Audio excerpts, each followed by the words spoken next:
वाक्पटुल्यवेगं जितेन्द्रियं बुद्धिमतां वरिष्ठं वातात्मजं वानरयूथमुख्यं श्रीरामदूतं शरणं परम सम्मानित श्रद्धेय श्रीमान दयानिधि मिश्र माननीय राज्य मंत्री विश्वविद्यालय सरकार की दयालु परम श्रद्धेय प्रोफेसर सुरेश्वर जी पूर्व कुलपति महात्मा गांधी अंतर्राष्ट्रीय हिंदी विश्वविद्यालय वर्धा प्रोफेसर अरुणेश नीरज जी पद्मश्री श्रद्धेय डॉक्टर कमलाकर त्रिपाठी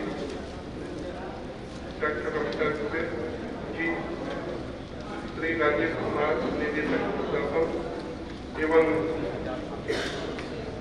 सभा में उपस्थित श्री एम गोविंद राजन जी, श्री बंटू यादव जी, श्री धर्मेंद्र सिंह जी, श्री हीरालाल मलकर जो कि हमारे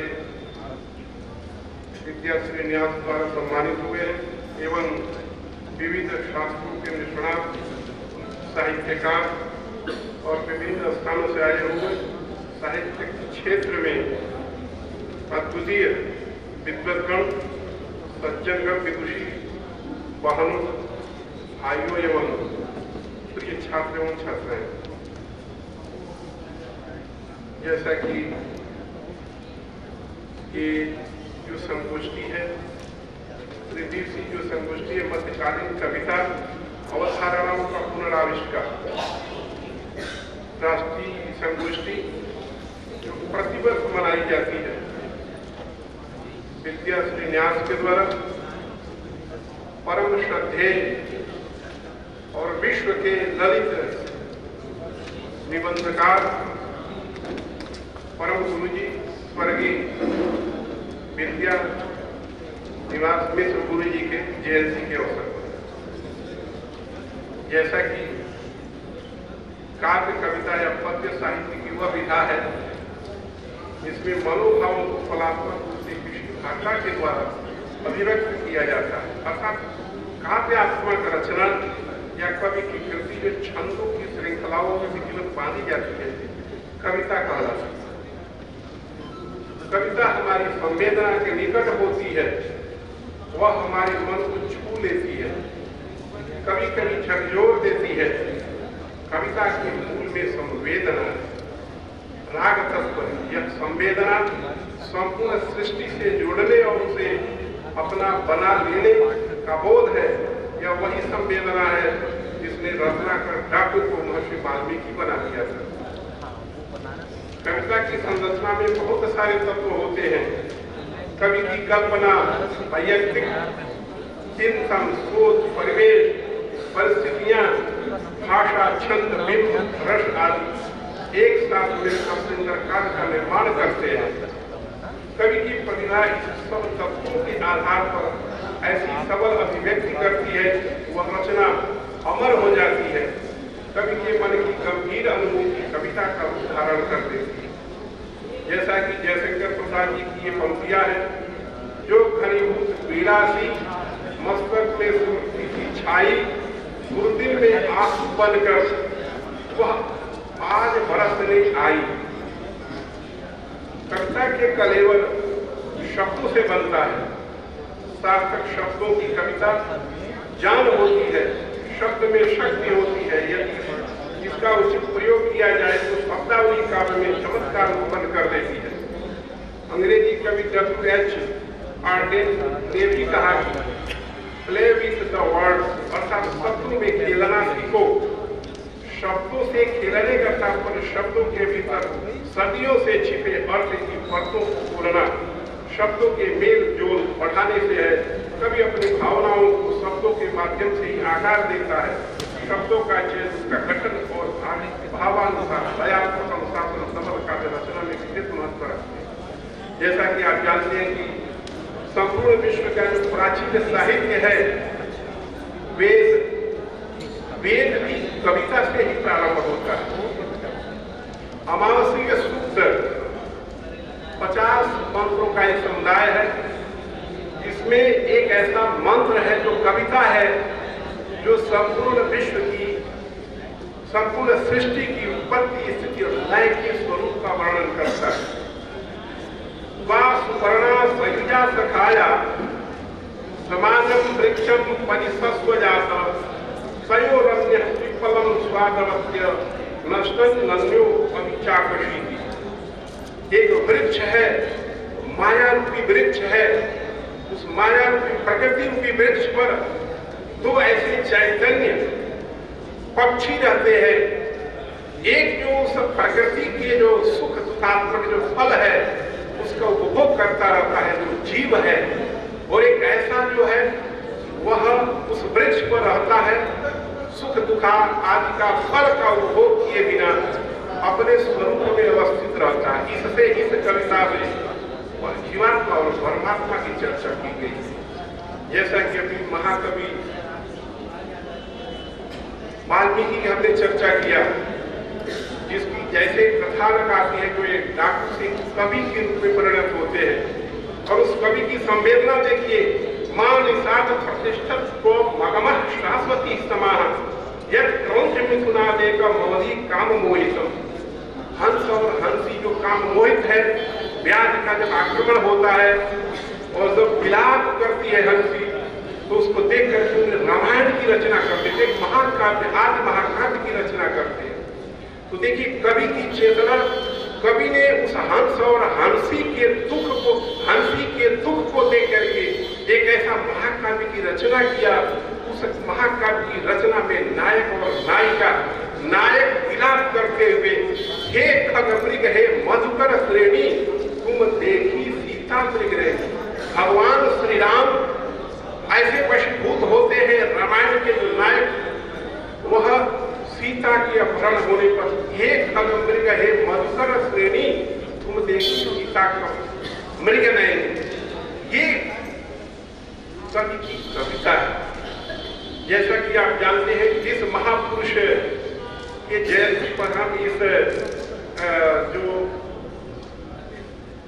त्रिदिवसीय प्रत्येक वर्ष जो काव्य का साहित्यों का एक संगम होता है, एक गोष्ठी जो संपादित करते हैं, उस महाकवि और विश्व स्तरीय ललित निबंध के लेखक के विषय में, जैसा कि हम देखें कि एक उनका कोई ग्रंथ में भूमिका हम देख रहे थे, वो लिखा था उसमें कि श्रद्धेय विद्यानिवास मिश्र गुरु जी को यदि जानना है, उनको समझने के लिए संस्कृत साहित्य और काव्य शास्त्र के अंतर संबंधों को जानना आवश्यक है। जो संस्कृत साहित्य और काव्य शास्त्र के अंतर संबंध को नहीं जानता है, वह परम श्रद्धेय स्वर्गीय विद्यानिवास मिश्र की कविताओं को और ललित निबंध के जो सार तत्व को समझने में अक्षम रहता है। जैसा कि हमारे परम श्रद्धेय विद्यानिवास मिश्र गुरु जी के जो निबंध होते थे, ललित निबंध होते थे, वह सनातन मूल्यों पर आधारित होते थे। भारतीय परंपरा, उन्होंने भारतीय परंपरा को चिरजुआ मानते हैं। जैसा कि जानते हैं, हमारे महापुरुष स्वर्गीय विद्यानिवास मिश्र गुरु जी के जो भी ललित निबंध है, कविता है, संग्रह है, और जो महाभारत का तत्वार्थ, उन सबका अध्ययन करने से हमें प्रतीत यही होता है कि राष्ट्रीय शिक्षा नीति 2020 में आप देखिएगा, इंडियन सिस्टम नॉलेज भारतीय ज्ञान परंपरा को प्रमुखता दी गई है। वह सभी तत्व, पता नहीं क्या ईश्वरीय कृपा थी, ऐसा तपस्वी जो भारतीय परंपरा को अपने ग्रंथों में जागृत किया, क्या उसको पता था कि राष्ट्रीय शिक्षा नीति 2020 में ऐसी एक शिक्षा नीति बनाई जाएगी जो उसके जो मूल तत्व है पंडित विद्यानिवास गुरु जी के सभी ग्रंथों में पिरोया गया। जैसा कि माननीय गुरुदेव का, मिश्र गुरु जी का जो लेखन था, ललित निबंध था, वह विशेष करके गांव पर केंद्रित होता था। कुम्हार के चाक पर बनते हुए मिट्टी के बर्तन, स्वयं देखें कि न्याय शास्त्र में जब हम उपमा देते हैं कि ईश्वर की सत्ता है, ईश्वर अदृश्य है, ईश्वर को देख नहीं सकते, अनुमान से ईश्वर की सिद्धि करते हैं, तो एक उदाहरण देते हैं। जिस तरह से कुम्हार घट का निर्माण करता है, उसी तरह से सृष्टि का निर्माण, इस पृथ्वी का निर्माण एक अदृश्य शक्ति है, वह चेतन है, कुंभकार के समान चेतन है, वह इस सृष्टि का निर्माण की। तो उस सृष्टि के निर्माण करता ब्रह्मा की तुलना हम कुंभकार से देते हैं। हमारे माननीय मिश्र पंडित विद्यानिवास मिश्र गुरु जी के ग्रंथों में वह कुम्हार के चाक पर बनते हुए मिट्टी के बर्तन, हमेशा सुलगते रहने वाला आवाज। मैंने कहा था कि जिस तरह से इस सृष्टि के ब्रह्मा ने इस सृष्टि को निरंतर जारी किए हुए हैं, ठीक उसी तरह से कुंभकार ने जो घट का निर्माण करता है, उसका एक अग्नि रूपी आवा है, निरंतर प्रज्वलित रहती है, धीरे धीरे घट का निर्माण होता रहता है। वह घट जो एक पिपासे को जल प्रदान करता है। हिंदू धर्म जीवन में सनातन की खोज, भारतीय परंपरा, भारतीयता की पहचान, ये जो हमारे गुरुदेव का जो निबंध है वह जो सर्वतो जनग्राह्य है। विशेष करके जो आगे आने वाली नई शिक्षा नीति जो आगे जो 2030 तक जिस पर आधारित होगी, हमारे गुरुदेव के विशेष करके ग्रंथों में जो सार तत्व है, जो सिद्धांत है, वह उनके लिए अत्यंत उपयोगी होगा। पंडित हजारी प्रसाद द्विवेदी जी कहते हैं कि संस्कृत साहित्य और भारतीय संस्कृत परंपरा के वे पंडित थे, विद्यानिवास मिश्र। एक और गुरुदेव के बहुत समीपवर्ती हम रहे, कुछ दिनों का संसर्ग रहा है गुरु जी के। देखिए हमारे पंडित विद्यानिवास मिश्र गुरु जी ने जो अभी भी मशीनी अनुवाद संगणक के माध्यम से कैसे किया जाए, उस पर पहले ही हमारे गुरुदेव का चिंतन था। जब संपूर्णानंद संस्कृत विश्वविद्यालय के कुलपति थे, इलेक्ट्रॉनिक भाषा परियोजना लाए थे, जिसमें यही था कि न्याय, मीमांसा और व्याकरण के शब्दबोध की प्रक्रिया है, प्रक्रिया के द्वारा हम मशीनी अनुवाद संगणक के माध्यम से कर सकते हैं। चूंकि उस पर इसीलिए उन्होंने संस्कृत साहित्य, न्याय, मीमांसा और वेदांत के जो शब्दकोश है, उस 2 साल तक उन्होंने, जब तक वहां पर विश्वविद्यालय में कुलपति ने करते रहे, कालांतर में जो कुलपति के आने पर जो उनका जो लक्ष्य था, नए कुलपति भ्रमित हुए, हमारी परियोजना पूर्ण नहीं हो पाई। तो ऐसे हमारे विद्यालय गुरु जी थे। दिल्ली में उनका साक्षात हमें प्राप्त हुआ। तो एक ऐसी घटना है जब हमारे गुरुदेव विदेश जाते हैं और 3-4 दिन के लिए हमें भी दे दिए थे कि हमारे जो ईश्वर जो ठाकुर जी को आप स्नान करावे, उनकी विधि हमें पता नहीं था। और जिस विधि से हम स्नान कराते रहे आए, तो उसी पर उनका एक ललित निबंध नवभारत टाइम्स में प्रकाशित हुआ, पुनि पुनि चंदन पुनि पुनि पानी। और ये था ठाकुर जी गल गए हमका जानी। कितना बढ़िया उन्होंने परिवेश दिया। एक शिष्य होता है जो वह चूहे के द्वारा ठाकुर जी को अपहरण होता है, ले जाता है चूहा, और वो जल्दी जल्दी कहीं से जामुन ले आकर रखता है, और धीरे धीरे जामुन का जो वृक्ष जब सूख जाता है, वह अपने जब गुरु जी आते हैं तो शिष्य कहता है कि पुनि पुनि चंदन पुनि पुनि पानी, ठाकुर जी गल गए हमका जानी। ऐसी एक प्रतिभा। वहीं पर एक छितवन का वृक्ष था, गुरु जी ने बाहर से देखा, छितवन की छां पर उनका ललित निबंध नवभारत टाइम में प्रकाशित। ये जैसे दूध, चंदन, विवाह पर विभिन्न प्रकार के एक एक चंदन की, दही की, हल्दी की विशेषता क्या होती है, हमारे समाज के लिए कैसे उपयोगी होता है, उस परंपरा को कैसे हम जीते हैं, इन सब में देखा जाए तो पंडित विद्यानिवास मिश्र भारतीय ज्ञान परंपरा के पूर्वोधात आचार्य माने जाते हैं, जो कि राष्ट्रीय शिक्षा नीति 2020 द्वारा प्रवर्तित 2030 तक जब हमारी राष्ट्रीय शिक्षा नीति हमें चरमोत्कर्ष पर होगी, हमारे गुरुदेव का जो ग्रंथ होगा नई शिक्षा नीति के लिए अत्यंत उपयोगी होगा। इन्हीं शब्दों के साथ हमारे जो मंच पर विराजमान थे विद्वद्गण और यहाँ पर सभी सम्मानित सभी जन को अपने तरफ से कृतज्ञता अर्पित करता हूँ।